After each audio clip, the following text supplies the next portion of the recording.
Cyber నేరగాళ్లు రెచ్చిపోతున్నారు. ఏకంగా police apps నే గురిపెట్టారు. కీలక సమాచారం ఉన్న యాప్స్ ను హ్యాక్ చేసి మొత్తం పోలీస్ డిపార్ట్మెంట్ కే సవాల్ విసురుతున్నారు. అందులో ఉన్న ఇన్ఫోను ఆన్లైన్ లో పెట్టి మరీ మార్కెటింగ్ చేస్తున్నారు. కొద్ది రోజుల కిందట హ్యాక్ ఐ యాప్ హ్యాకింగ్ కు గురికాగా తాజాగా టీఎస్ కాప్ యాప్ ను సైతం నిందితులు హ్యాక్ చేశారు. ప్రస్తుతం ఈ అంశం పోలీస్ డిపార్ట్మెంట్ ను ఒక ఊపు ఊపేస్తోంది. పోలీస్ బాసులకు కంటి మీద కునుకు లేకుండా చేస్తోంది.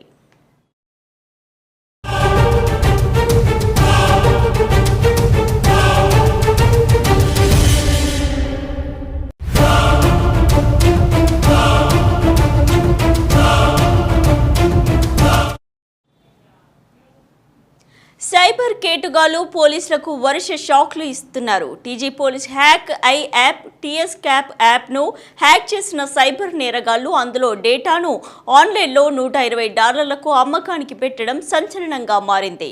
ఇందులో దాదాపు 12 లక్షల మందికి చెందిన సమాచారం ఉన్నట్లు తెలుస్తోంది. దీంతో అప్రమత్తమైన సైబర్ క్రైమ్ విభాగం పోలీసులు ముఠాను పట్టుకునే పనిలో పడ్డారు. నిందితులను పట్టుకుంటామని చెబుతున్నారు.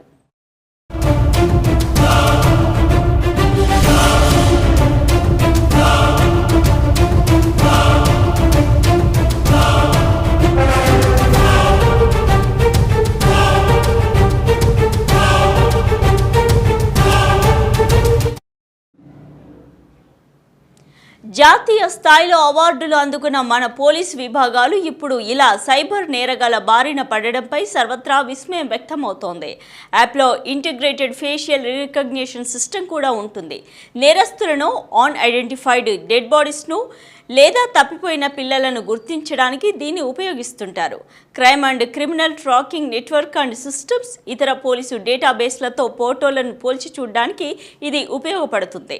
టీఎస్ క్యాప్ యాప్ 2017 సంవత్సరానికి గాను NCRB అవార్డును కూడా సొంతం చేసుకుంది.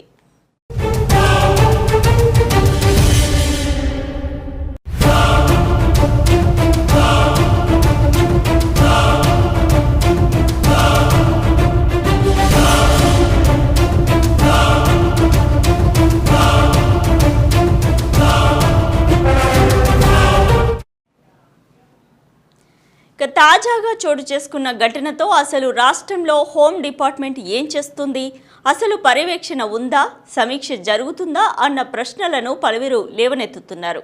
తీవ్రవాదులు, ఆర్థిక నేరగాళ్లు మొదలైన వారి చేతుల్లో ఇది పడితే ఏమవుతుందోనన్న ఆందోళన అందరిలోనూ నెలకొంది. పోలీసులు అప్రమత్తంగా ఈ నేరగాళ్లను పట్టుకునే పనిలో పడ్డా అసలు సమాచారం ఎంత మేరకు భద్రమో అర్థం కాని పరిస్థితి. సీఎం రేవంత్ రెడ్డి హోమ్ మినిస్ట్రీని తన దగ్గరే పెట్టుకున్న విషయం తెలిసిందే. ఇప్పటివరకు సీఎంఓ నుంచి దీనిపై ఎలాంటి ప్రకటన రాకపోవడంతో విపక్షాలు తీవ్ర స్థాయిలో మండిపడుతున్నాయి.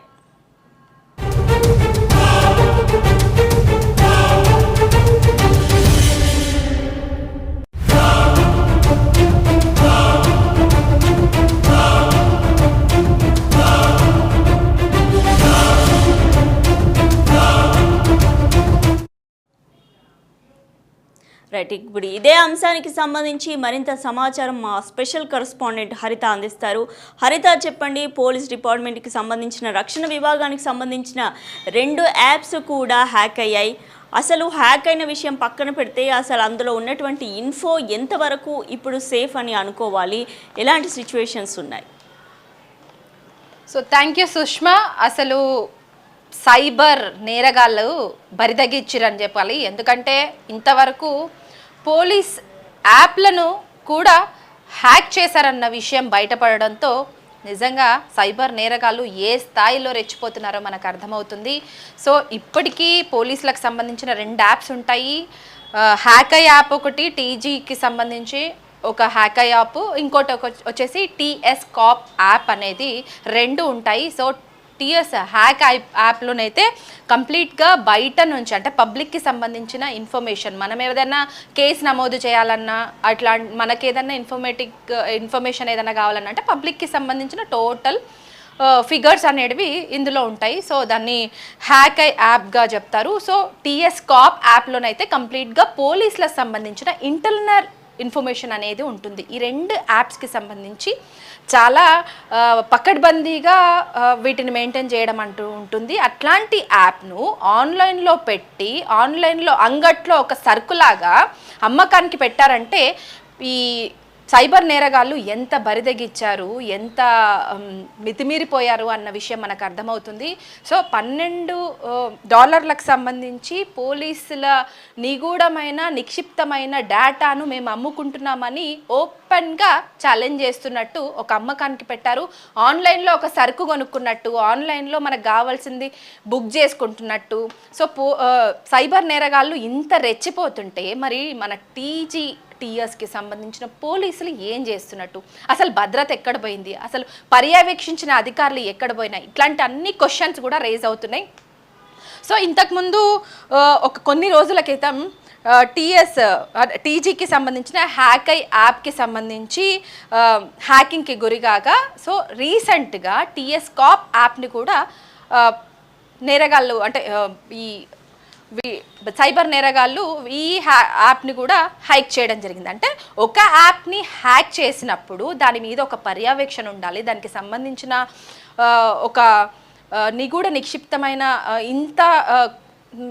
ఇంత ఈ బేస్డ్ ఆన్ వాటిని అంత కాపాడుకుంటూ వస్తుంటే ఒక సైబర్ నేరగాళ్ళు అంత ఈజీగా వాటిని హ్యాక్ చేయడం ఎట్లా అనేది ఒక మీటింగ్స్ ఏర్పాటు చేయాలి. దానికి సంబంధించి నేరగాళ్ళని ఎట్లా పట్టుకోవాలన్న పర్యవేక్షణ అనేది ఉండాలి.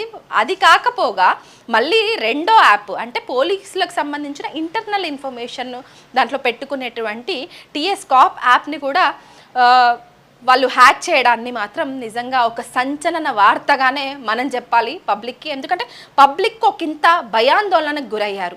ఎందుకంటే 12 లక్షల మందికి సంబంధించిన ఇంటర్నల్ ఇన్ఫర్మేషన్ పబ్లిక్కి సంబంధించి పోలీసులకు ఏదైతే కేసులు నమోదు చేసుకుంటారో, లేదంటే చిన్నపిల్లలకు సంబంధించిన ఇన్ఫర్మేషన్స్ కావచ్చు, లేడీస్కి సంబంధించిన విషయం కావచ్చు, ఇట్లా ప్రతి ఇన్ఫర్మేషన్ అనేది 12 లక్షల మందికి సంబంధించిన ప్రతి ఇన్ఫర్మేషన్ దాంట్లో నిక్షిప్తమై ఉంది. అలాంటి ఒక పోలీసులకు సంబంధించిన యాప్స్ హ్యాక్కి గురి కావడం ఒక సంచలనమైన వార్తగానే మనం చెప్పుకోవచ్చు. ఎంతమందిలో ఎంత భయం ఉందనే విషయంలో మాత్రం సర్వత్రా ఆసక్తి నెలకొందనేసి చెప్పొచ్చు. టీఎస్ కాప్ యాప్కి మధ్యకాలంలో అంటే 2017 సంవత్సరంలో గత 7 సంవత్సరాల కిందట జాతీయ అవార్డు కూడా దక్కించుకుంది, ఎన్సిఆర్బి అవార్డు కూడా దక్కించుకుంది. అంటే ఒక పోలీసులకు సంబంధించిన ఇంటర్నల్ న్యూస్ని చాలా నిక్షిప్తంగా ఉంచుతుంది, చాలా నిగూఢంగా ఉంచుతుంది అనేసి జాతీయ స్థాయిలో ఒక అవార్డు కూడా దక్కింది. అలాంటి యాప్స్ని ఈ సైబర్ నేరగాళ్ళు సో హ్యాక్ చేస్తున్నారంటే భద్రత ఏ మేర ఉంది అంటే ఒక పోలీసులకు సంబంధించిన యాప్స్నే సైబర్ నేరగాళ్ళు సో హ్యాక్ చేస్తున్నారంటే నార్మల్ పబ్లిక్ పరిస్థితి ఏంటి, అట్లాగే పొలిటికల్కి సంబంధించిన రాజకీయ నాయకులకు సంబంధించిన పరిస్థితి ఏంటి అన్న విషయాలు మాత్రం పబ్లిక్లో ఒక భయాందోళనని క్రియేట్ చేశాయి సుష్మా.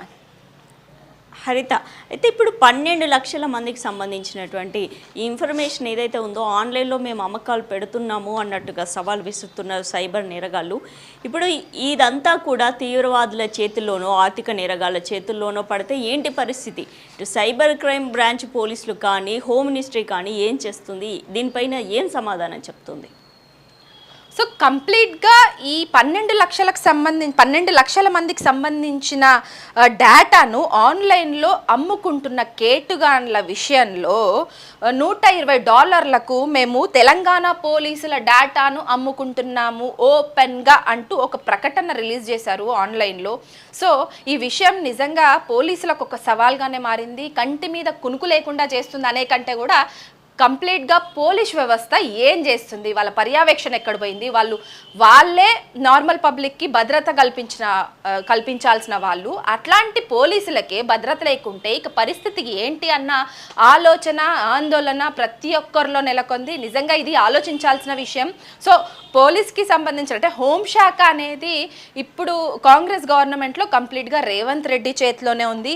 అసలు దీని మీద పర్యవేక్షణ ఎక్కడుంది, సమీక్ష జరుగుతుందా అన్న ప్రశ్న ప్రశ్నలు కూడా పబ్లిక్ నుంచి లేవనెత్తుతున్నారు. తీవ్రవాదులు కావచ్చు, లేదంటే ఆర్థిక నేరగాళ్ళు కావచ్చు, వీళ్ళ చేతుల్లోకి ఇది పడితే అసలు ఏమవుతుంది అంటే డెఫినెట్గా మన ఫోన్ నంబర్స్ కావచ్చు, లేదంటే పోలీస్ యాప్స్లో నిగూఢ నిక్షిప్తమైనటువంటి ఫేస్ రికగ్నైజేషన్కి సంబంధించిన ఫోటోలు కావచ్చు, లేదంటే నేర చరిత్ర గల వాళ్ళ ఈ నేరగాళ్ళ ఫొటోస్ కావచ్చు, లేదంటే మనం ఏదన్నా ఇన్ఫర్మేషన్ బేస్డ్ ఆన్ పోలీసులకు ఇచ్చేటువంటి అంటే బయటికి తెలియకుండా పోలీసుల వరకే తెలియాలి అన్నటువంటి ఇన్ఫర్మేషన్స్ కానీ అన్నీ కూడా విత్ ఫోన్ నంబర్స్తో విత్ ఐడెంటిఫికేషన్స్తో బయటికి వచ్చే ప్రమాదం అయితే చాలా వరకు ఉంది.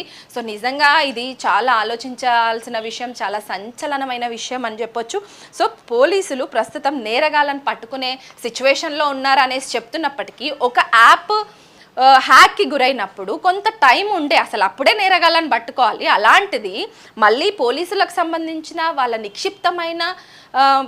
నిక్షిప్తమైన ఒక ఇన్ఫర్మేషన్ బేస్డ్ ఆన్ ఉండేటువంటి ఇంకొక యాప్ని కూడా హ్యాక్ చేసే వరకు ఈ మధ్యకాలంలో అసలు పోలీసులు ఏం చేస్తున్నట్టు అంటే ఒక పోలీస్ స్టేషన్కి వెళ్ళి ఒక నార్మల్ పబ్లిక్ ఒక కంప్లైంట్ రేజ్ చేస్తే ఎంత ఇర్రెస్పాన్సిబిలిటీగా బిహేవ్ చేస్తారు, లేకపోతే ఒకవేళ వాళ్ళు కేసుని నమోదు చేసుకున్నప్పటికీ కూడా దాని పర్యవేక్షణ ఎంత నెగ్లిజెన్సీగా ఉంటుంది అన్న విషయం మాత్రం ఇక్కడ పోలీసుల యాప్స్ నేరగాళ్ళ చేతిలోకి వెళ్ళడాన్ని మనము ఆలోచించాల్సిన విషయము. సో ఈ విషయంలో మాత్రం అసలు సమాచారం ఎంత మేరకు భద్రంగా ఉంటుంది, లేదంటే ఆల్రెడీ నేరగాళ్ళ చేతిలోకి వెళ్ళిపోయిన తర్వాత ఎంతమందికి ఇది పాస్ అవుట్ అయింది, దాని తర్వాత జరిగే పరిణామాలు చూసుకుంటే మాత్రం నిజంగా భయాందోళన కలిగిస్తున్న విషయాలు. ఎందుకంటే ఆడవాళ్ళకి సంబంధించిన ఫోటోలు కావచ్చు, ఆడవాళ్ళకి సంబంధించిన ఇన్ఫర్మేషన్ కావచ్చు ఈ యాప్స్లో ఖచ్చితంగా ఉంటుంది అన్న ఇన్ఫర్మేషన్ కూడా మనకు ఉంది. కాబట్టి ఖచ్చితంగా ఇది ఆలోచించాల్సిన విషయం. ప్రతి ఒక్కరు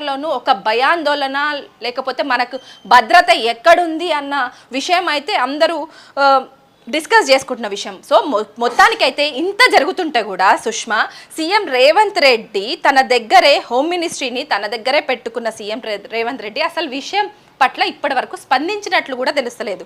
అంతేకాదు ఒక సీఎంఓ నుంచి దీని మీద ఒక సమీక్ష సమావేశం కూడా ఏర్పాటు చేసినట్టు అయితే కనిపించట్లేదు. ఎంతసేపు ఎలక్షన్స్ రిజల్ట్, లేదంటే ఇంకో పార్టీల నుంచి ఎవరిని మన పార్టీలకు లాక్కుందామా, లేకపోతే పక్కన అంటే ప్రతిపక్షమైన పార్టీల మీద ఎట్లా దుంపెత్తిపోద్దామా, ఈ టాపిక్స్ మీదనే తన దృష్టి అంతా ఉంది తప్ప పబ్లిక్కి సంబంధించిన ఫెసిలిటీస్ని అందించడంలో కావచ్చు, లేదంటే రాష్ట్రానికి సంబంధించిన డెవలప్మెంట్ కార్యక్రమాలు కావచ్చు, ఇట్లాంటివన్నీ కూడా ఈ 6 నెలల్లో ఏమీ చేయలేదు. సరికదా పోలీసులకు సంబంధించిన యాప్స్ కూడా హ్యాక్ అవ్వడం పట్ల పోలీస్ శాఖ ఏం చేస్తుంది అన్న ఒక క్వశ్చన్ మార్క్ అయితే ప్రతి ఒక్కరిలో ఉంది. ఒక భద్రత ఏమైంది మరి, ఈ ఇన్ఫర్మేషన్ అంతా నేరగాళ్ళ చేతిలోకి వెళ్తే ఫ్యూచర్ ఏంటి అన్న ఒక భయాందోళన ఉంది సుష్మా. హరిత, ఇప్పుడు మీరు చెప్తున్నట్టు విపక్షాలు ఇదేం చిన్న విషయం కాదు. ఇంత సెన్సేషనల్ ఇష్యూ జరిగినప్పుడు విపక్షాలు ఇంత తీవ్ర స్థాయిలో మండిపడుతున్నప్పుడు సీఎంఓ ఆఫీస్ నుంచి దీనిపైన ఒక ప్రకటన కూడా రాకపోవడాన్ని మనం ఎలా చూడాలి అంటారు? సో డెఫినెట్గా సుష్మా సీఎంఓ నుంచి యాక్చువల్గానైతే పోలీసులకు సంబంధించిన యాప్స్ హ్యాక్ అయినప్పుడే ఖచ్చితంగా ఒక సీఎంఓ నుంచి ఒక ఇన్ఫర్మేషన్ రావాలి. ప్రాసెస్ బేస్డ్ ఆన్ పోలీసు శాఖ కావచ్చు, అందులో ఉన్నటువంటి ఉన్నతాధికారులు కావచ్చు, దాని మీద సమీక్ష సమావేశాలు నిర్వహించడం కానీ, అసలు నేరగాళ్ళని ఎట్లా పట్టుకోవాలి అన్న ఒక మీటింగ్స్ కానీ ఏర్పాటు చేసుకొని అసలు ఇంత డిలే ఎందుకు, సో ఈ లేట్ కాకుండా కాస్త త్వరితగతిన కానీ, లేదంటే మీటింగ్స్ ఏర్పాటు చేసుకొని కానీ, ఇంకా ఏదైనా ఫర్దర్గా ఇన్ఫర్మేటివ్గా ముందటికెళ్తే మాత్రం కాస్త ఊరటనిచ్చే అంశంగా కనిపించేది. కానీ అట్లాంటి సిచ్యువేషన్ లేకుండా ఒక యాప్ హ్యాక్ అయినప్పటికీ కూడా డిలే చేస్తూ ఉన్నప్పటికీ మరొక యాప్ని కూడా నేరగాళ్ళు అంటే ఒక సవాల్ విసురుతున్నారు. సో ఒక్క యాప్ని హ్యాక్ చేసినప్పుడు ఏం చేయలేని పోలీసులు మరొక యాప్ని హ్యాక్ చేసినప్పుడు కూడా ఏం చేస్తారు అన్న రీతిలోనేనైతే నేరగాళ్ళు అంటే సైబర్ నేరగాళ్ళు వ్యవహరిస్తున్నారనేసి చెప్పొచ్చు. మొత్తానికైతే 2 యాప్స్లో దాదాపు 12 లక్షల మందికి సంబంధించిన డేటా ఉన్నట్లయితే గుర్తించారు. సో ఇది గనక బయటికి వెళ్తే ఖచ్చితంగా మన తీవ్రవాదులు కావచ్చు, ఆర్థిక నేరగాళ్ళు కావచ్చు, వాళ్ళ చేతిలో పడితే మాత్రం నిజంగా రాష్ట్రానికి ఒక ముప్పు పొంచి ఉందనేసి చెప్పొచ్చు. రాష్ట్ర ప్రజలకు ఒక భద్రత, ఒక పర్యవేక్షణ అంటే ఒక ఇంకా చెప్పాలంటే వాళ్ళకి సంబంధించిన ఇన్ఫర్మేషన్ అంతా వాళ్ళ చేతులకు వెళ్తే మాత్రం భద్రత కంప్లీట్గా కోల్పోయినట్టు తెలంగాణ రాష్ట్ర ప్రజలు ముప్పు పొంచి ఉందని రాష్ట్ర ప్రజలకు ఉద్దేశించి వాళ్ళు ఒక సవాల్ విసురుతున్నారనేసి చెప్పాలి సుష్మా. రైట్, థ్యాంక్ యూ హరిత. మొత్తానికి హోమ్ మినిస్ట్రీ అలాగే సైబర్ క్రైమ్ కూడా రెండు కూడా ఇక్కడ ఫెయిల్ అయ్యాయని చెప్పాలి. ఎందుకంటే మొదట ఒక పోలీస్ విభాగానికి సంబంధించినటువంటి ఒక యాప్ హ్యాక్ అయినప్పుడు రెండో యాప్ కూడా హ్యాక్ అయ్యే విషయంలో వీళ్ళు జాగ్రత్త తీసుకోలేదు. ఇక్కడ స్పష్టంగా వాళ్ళ వైఫల్యం కనిపిస్తోంది. మొత్తానికి సైబర్ నేరగాళ్ళు అయితే ఇక్కడ తెలంగాణలో రెచ్చిపోతున్నారు. ఏకంగా పోలీస్ యాప్స్ పైనే గురిపెట్టారు. కీలక సమాచారం ఉన్న యాప్స్ను హ్యాక్ చేసి మొత్తం పోలీస్ డిపార్ట్మెంట్కే సవాల్ విసురుతున్నారు. అందులో ఉన్న ఇన్ఫోను ఆన్లైన్లో పెట్టి మరీ మార్కెటింగ్ చేస్తున్నారు. కొద్ది రోజుల కిందట యాప్ హ్యాకింగ్కు గురికాగా తాజాగా టీఎస్ కాప్ యాప్ని కూడా నిందితులు హ్యాక్ చేశారు. ప్రస్తుతం ఈ అంశం పోలీస్ డిపార్ట్మెంట్ను ఒక ఊపు ఊపిస్తోంది. పోలీస్ బాసులకు కంటి మీద కునుకు లేకుండా చేస్తుందని చెప్పాలి.